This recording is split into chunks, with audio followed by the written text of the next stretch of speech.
Restrictions on South Padre Island have event organizers reeling today. They're worried that some new laws will drive away some potential business. Channel 5's Daisy Martinez is on the island with more on what those changes are all about. Daisy. Clayton's Beach Bar and Grill attracts thousands of vacationers throughout the year, especially spring breakers in March. The 4 months in South Padre Island that create the most income is spring break, June, July, and August.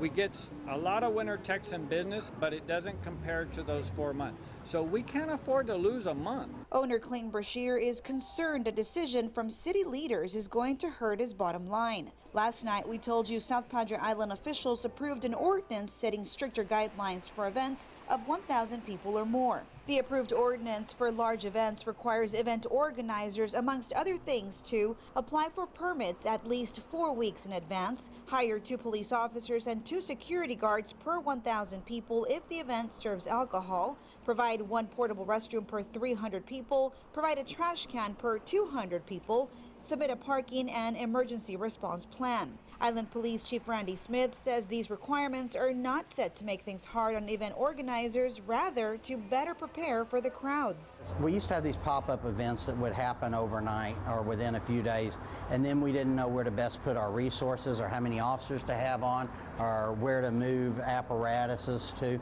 This helps us better define the situation. Brashear says setting strict restrictions on large events discourages event organizers, visitors, and eliminates jobs for people in the valley. We create a lot of jobs during spring break with off-duty police officers, EMS. Lots of people come from McAllen, Harlingen, Brownsville to work on South Padre Island.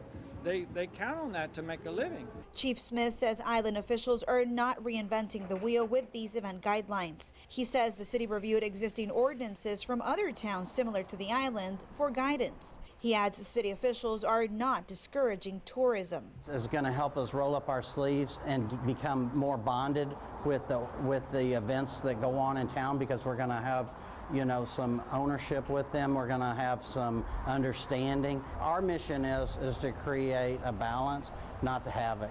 He's hoping event organizers will keep an open mind. From South Padre Island, Daisy Martinez, Channel 5 News at 6.